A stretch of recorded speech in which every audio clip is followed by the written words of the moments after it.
Hey everybody, welcome to the Rural Revival Podcast. I'm your host, JoAnna Larson. If you are a creative in a small town, you are going to love this episode of the podcast as we're sitting down with JoAnna Robertson of Clarendon, Texas.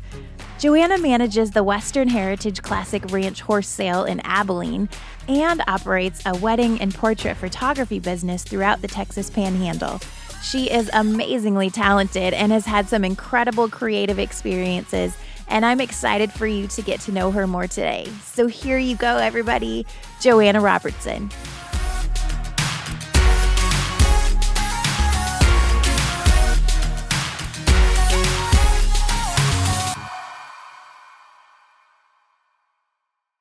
All right, well, today we're sitting down with JoAnna Robertson from Clarendon, Texas. JoAnna is one of my most creative friends, and you're going to quickly understand why. Thanks for being on the podcast, JoAnna. Of course, thank you. Let's start out by having you tell us a little bit about you. Have you always lived in Texas? I was actually born in Oregon, and then kind of bounced around Texas, lived in New Mexico a little bit, started school there, but then, lived the most part of my life in Texas. So, yeah, now we live here in Clarendon. Awesome. Well, you, as I mentioned, are a very talented creative. You are amazing at photography, design, branding, staging, to name a few. Have these things always been a big part of your life? Oh, thank you. Yes and no. I was thinking the other day about how I didn't really realize I was creative until I was already an adult. But there was some kind of little things that I was always doing that was kind of creative. Like, I always loved home decor. I would rip up magazines and wallpaper my room for a new look as a little kid, which is kind of weird now thinking about it. But then in high school, I designed my senior graduation announcement, and I thought it was amazing, graphic design. And I assure you it was not. But that kind of lit a fire. I wanted to start doing graphic design a little bit, and so kind of pursued that quite a bit in college, all the while still really liking home decor and always kind of trying to develop an eye for that. And I was also surrounded by a lot of people, they're creatives, artists, etc. So I think that kind of helped spur my taste and for all of that type of things. So then in college, I met a really good friend, Jennifer Blackburn, and she and I worked together at the National Sorghum Producers. And I was her intern, and we were always kind of joking about starting a little freelance graphic design thing together. And I graduated college and went and got married and started my first real job. And I kind of pitched it to her one day. I was like, hey, I wasn't kidding. Let's do this. We kind of have some free time. And she's like, okay. So we started doing graphic design and websites, etc., which I truly knew very little about websites. So it's pretty much all self-taught.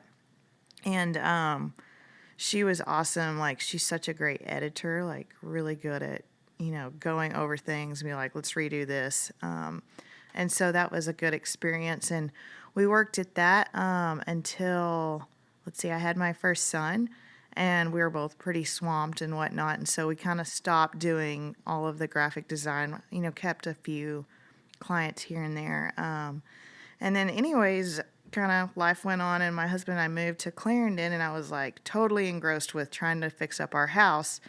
And it was probably more of a creative outlet. I just wanted to decorate every inch of it. But, it's such a process, and that costs a lot of money. And so, as a creative outlet, I was fixing up one corner and then get really overwhelmed. I couldn't do something creative the next day to fix up our house because, it costs a lot of money to do that. And my aunt, she was she's a photographer, and she kept really pushing me to pursue photography just because she knew I was creative and needed a creative outlet that was not demoing a house. Yeah. And then she also saw that I was taking iPhone pictures of my little boy obsessively all day long. She's like, yeah, really good composition. We should, do this. And so she was super encouraging and said, hey, you've got a nice camera. Let's just start messing around with it. And she kind of opened, it was a private little Facebook group, just she and I. And so I would take a photo and upload it, and she would critique it, but like very positive reinforcement. And then I would go back and next day try and do it again. And so like every night I was out there just like messing around with my little Canon Rebel. And then, she was super helpful, like, teaching me some of the basics and whatnot, which I did learn some basics at college, like a little Maymester course, but kind of like going back over those. And she basically said, like, if you'll switch to Nikon, when I outgrow my gear, upgrade my gear, I will gift these to you, and which was so nice of her. Wow. I mean, that's so awesome. Uh-huh. So that really helped me kind of get started. And then from there, I mean, still love graphic design, still love photography. I mean, obviously, and still love home decor, but the focus here lately has definitely been more photography.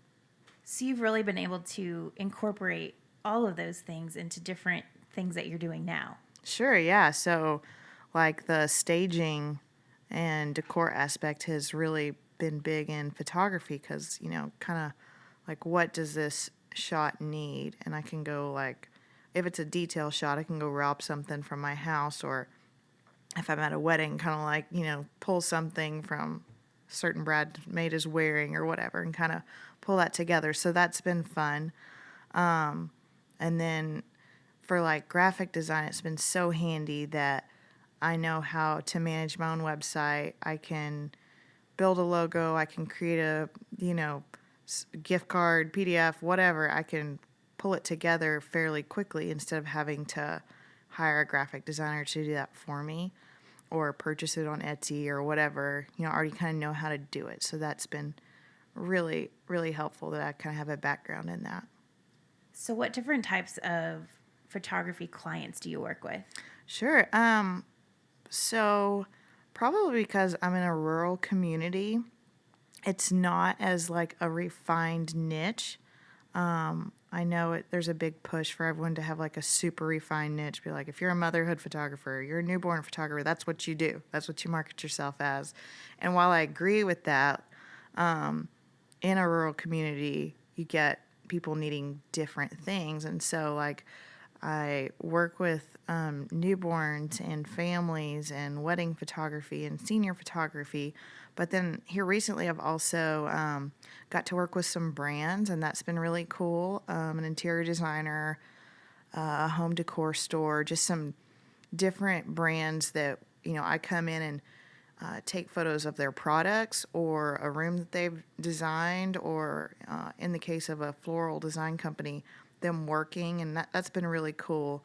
Kind of some like lifestyle portraiture of them like actually doing the job. And so that's been really neat to photograph. Kind of changes it up too. So, and pushes you in different ways to like learn, different aspects of photography and different subjects. Absolutely. So how have you seen having a good brand and good photography make a difference for a small business? Yeah, so it's been really cool in the past few years, especially since I've graduated college. I mean, it changes every year. But like the power of the internet has allowed so many businesses in rural communities to like, sell products, out of their normal reach. And I think we're such a visual society now. Everything we buy, we like see it online, or not everything, but we see so much online or on TV or whatever that we're very visually based. And so strong images can represent your brand so well and speak about what your brand is, what it stands for. And so I think it's super important about like everything you put out on your website, on your social media, print advertising, that it speaks like directly for your brand. And so I think that's super important. And I try to implement that in my business. So like every time I post a photo, it's like, well, does this represent what I want to say? And so I think that all small businesses can do that. And there's so much power in like photos and video, and there's so much opportunity with the internet and stuff now that they can really capitalize on. Yeah, absolutely. So, with all this going on, how do you balance being a mom with your creative business? Oh, tough question. I would have to say like you're only as strong as like your team sometimes, and so like my husband is super supportive of me, and he like really helps out so that I can go do that because a lot of times when I'm shooting, I have to shoot when the light is nice, and that's when kids are. It's like bedtime and all of that. So he kind of picks up my slack when that's happening, and I really try and have things like prepped, like a meal, and sometimes they're bathed or whatever, so he doesn't Yeah. have to do all of it.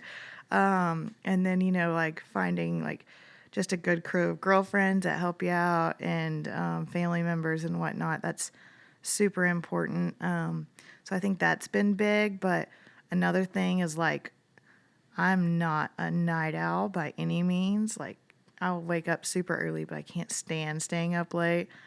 And that's just become part of my balance, if you will, now. Like, I have to stay up late if you're making a choice. Like, do you want your business to succeed? Then you have to stay up till 1 in the morning and edit photos. That's just like part of it now. And I don't necessarily like that part, but I guess I would rather be staying up late and be able to focus on that rather than, be really spread out during the day when my kids are awake and we're running back to school and you're trying to answer emails and have deadlines and stuff. That can be pretty difficult. So I'd rather just stay up and do it when they are asleep. And that way I could be a little bit more intentional when they're awake. Absolutely. So, then with all of that, too, how do you prioritize the work that you do choose to do? Right. So that's super important. When I first started both graphic design and photography, any person that wanted me to work for them, I said, you bet. I mean, absolutely, let's do it. And part of that is just learning and like trying new things and finding out what you're good at and what you're not. And so I think like the more jobs I've done, I can kind of see what my strengths and what my weaknesses are and like find out what type of people that I really like to work with, folks that are like super life-giving, folks that I can help. That's super important to me, or that really appreciate like the style of photography that I do. So that's been fun, and just a trial and error trying to figure that out. Yeah. So, but then also like it kind of circles back into that mom work balance situation. It's kind of, you have to prioritize like, well, if my son has things with school, just making a decision, like you have to choose one a lot of times. So, but that's okay because it's just this stage of life, and choosing work isn't always the answer. So, Just being aware of that. yeah, And yeah, that's great. I've noticed lately that you're choosing to work with film, and that's yeah, obviously more expensive, and it's sure, just yeah. a different shift for you. So, what made you decide to make that change? Right. So, like you can't stop thinking about something. It's just like you can't, like it just overwhelms you. You can't Yeah. stop thinking about it. That's kind of how I've been with film. I guess about a year and a half ago, I started noticing that like all the photographers I really admired, they're all shooting film. And I was like, what is going on here? I love their work. I love the skin tones. I love like the bokeh and all the photos. I love the style of photography, which is kind of that fine art film classification, I guess. And so I kind of started doing some research, and obviously it's more expensive, and there's a wait. We're in such a instant gratification like time period. We take a photo, we immediately see it, right? So with film, I have to slow down. I actually like talk to my clients while I'm reloading film and kind of get to know them. And they're interested in what this process is because it's not like rapid fire machine gun picture right in their face, So that's new. But it also makes me slow down because if I know every time I'm, clicking the button, firing away, it's going to cost me like $3, I want to make sure I got it right. And also, when I shoot film, I want to make sure that I'm shooting it for my brand. Like it speaks to what I want to shoot because, And then also, I mean, another reason I like film, the colors are just incredible. It handles highlights really well. Skin tones looks awesome on it and just has very like dreamy look to it. So I'm all about film. People are probably like super annoyed about like hashtag film on everything. But I'm like, this is what you're paying for. So Yeah, and you can see the results. well, in like 10 days, you don't get it instantly. So that's tough. The wait is killer. It really is. But I know one of the things I asked you too was like, so do they print them out for you? Right. Or how does that work? So you ship off your rolls of film and like a little padded box thing. You don't want it to get too hot because it messes it up. But so I ship mine to Richard Photo Lab in LA, and they process it and then they scan it, and they have a special scanner, and then you receive like an email that has just a zipped file you download that has so like a roll of film has 16 of the 120 that I shoot has 16 images on it. So you get 16 images in a little scan folder. And so that's been really cool. But you can get them to print it and send it back to you. But then they also mail you like the negatives, and it has all the information. So you can go back and look and see, okay, this photo worked because, or this photo didn't work because. So that's been a cool process of like learning your mistakes or learning why you did good. It's so interesting. Yeah, it's been fun and expensive, but fun. Yeah, good. So how do you stay inspired creatively? Well, I would definitely say that film has been huge in that. I like made a list the other day of like things that inspire me. I'm a major list person. Yeah. I'm sure it's annoying. They're like all over every piece of paper, but different like places you travel, my family, our children totally inspires me. But like working with new people and working with people that like totally fit you, fit your brand, get your vision, and that they like what you're putting out and vice versa, I think that's super important and, can really like feed your creativity. Working with other creatives, florists, designers, craftsmen, artists. So that's always super cool. And then, just breaking out of the box and trying something new. Mm-hmm. So, yeah, it's been fun. And so with film, I'm not tied to my desk editing photos all night long like I would be with digital. That kind of goes back to that mom work-life balance situation. So it does maybe cost me a little bit more money because I'm having to process the film, but I'm not spending hours chained to my desk when I've got little kids, and time is money. So I think look at that as a huge plus. Yeah. And that's inspiring to not have to be chained to your desk editing. Yeah.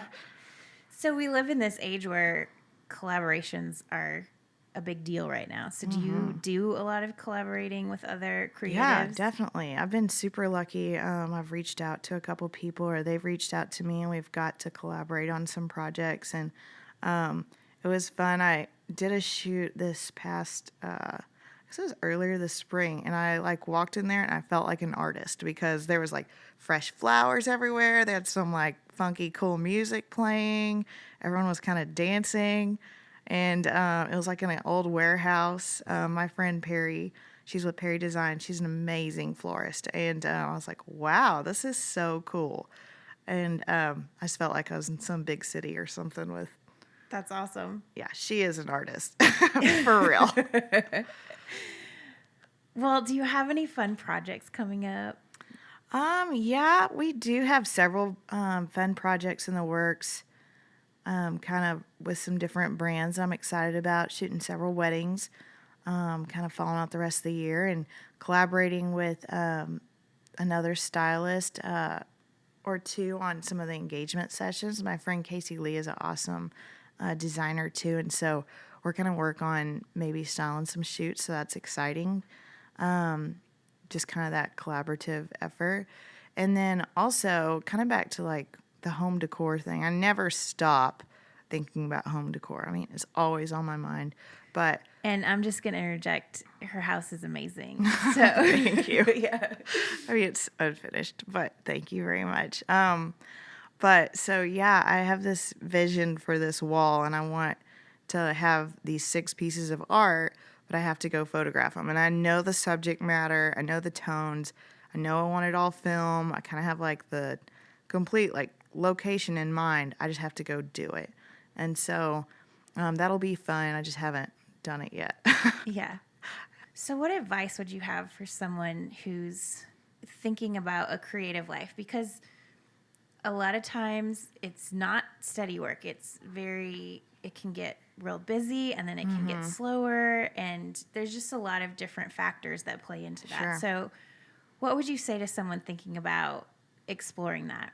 I think, business hasn't always been my strong point. It's just not something I enjoy or look forward to at all. But it's something I've had to kind of learn in the past year or two. And there's so many like online tools now, like accounting systems that make it so much easier than it was like 5 years ago. So really looking into that. The cool thing about now is you can kind of work from anywhere. Mm-hmm. And so that's awesome. As long as you have a strong internet connection. Yes. I complain a little bit or a lot bit about our internet because it's sometimes a little bit limiting as far as my productivity. But, I would encourage them to collaborate with others, learn business, and then create for themselves, not just create for like the clients that's paying them. Obviously, have to pay bills, and that's important. But when you start creating for you, that's when great things really happen, I think. At least that's been my experience. Like, my favorite projects are very, like, random. I mean, I've thought about them, but somewhat unplanned photos of my kids. And it's like, hey, let's run out here real quick and do this. And it's some of my favorite photos. So that's been fun. Awesome. What would you say to someone starting out? Is it worth it to maybe do a project or two for free? Oh, just absolutely. to get the door open and build your portfolio? Yeah, absolutely. And it's kind of funny. I was thinking the other day, just in that instance of me getting to work with like the designer, like the floral designer, and my friend Casey that's a stylist, that makes you just feel like a real artist, being able to photograph the amazing sets that they come to like put together.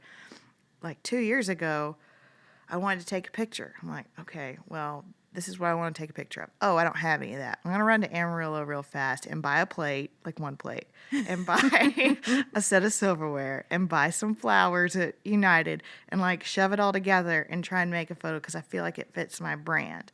Or, people would ask me to do that, and I'm like, I think that would be, portfolio boosting. Sure, I'll do that for free. And so absolutely, I think that that's important to trial and error. And sometimes you can't charge people when you don't really know what you're doing. So, but there's no shame in that. I mean, try it. I think that's something that I've always been good about is I'm not scared to try stuff. I mean, obviously there are some things I'm afraid to try, but as far as like creatively, I'm like, well, I'll try it. And if I'm not good at it, not everyone has to know. So Yeah, and at least now you know. right. Like, We're going to hire that done. Let's sublet this out. So, so I definitely suggest people do that. Okay, that's great. So what are some of the challenges you've faced as you've built this business? I would say, trying to get all of my gear is kind of a slow process, especially since I was a stay-at-home mom, and it was kind of started out as a hobby. It wasn't, totally, I didn't need to take out a loan or something to buy all this gear. I was just trying to slowly, just pay cash for things. And so, start off, I needed to buy a full frame camera. And then my laptop was too old to even have Lightroom on it, which is the software I use for editing all the photos. So, saving up to buy a desktop and then, buying a film camera because that's the route I wanted to take. And then, from there, wanting to get a MacBook, a laptop so I can travel with it. Those are all big expenditures. And so working to get those, and then, all the little things, insurance, liability, blah, blah, blah, that kind of stuff. It kind of adds up. So those are challenges that I didn't really foresee. Like when I first started this as a hobby, I wasn't really looking at all the money, like domino effect I was going to spend kind of getting geared up. And so it's kind of expensive to get started, definitely. So that could be a challenge. And of course, not living really close to a town sometimes can be tough if you don't have something, equipment fails, you need a USB, you don't have one, you need computer paper, you don't have it or something. That can be a little bit difficult because, it's 75 miles or something to a big town. And then, of course, still complaining about the internet. Well, how do we follow along with all the things that you have going on? Sure. So I guess I'm most active on Instagram. I feel like that's where most of my following is. And my handle is JoAnna Robertson Photo. And then my website is JoAnnaRobertson.com.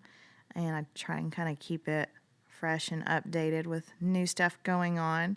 Facebook is JoAnna Robertson Photography. So, yeah, find me on there. Awesome. And that's where do you want people to go to your website if they want to book you for a session? Sure, yeah.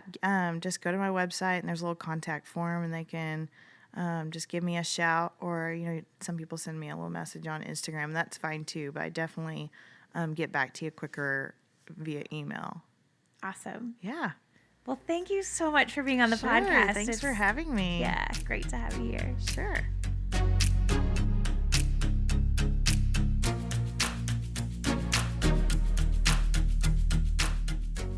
Well, now you believe me when I say how creatively talented JoAnna is.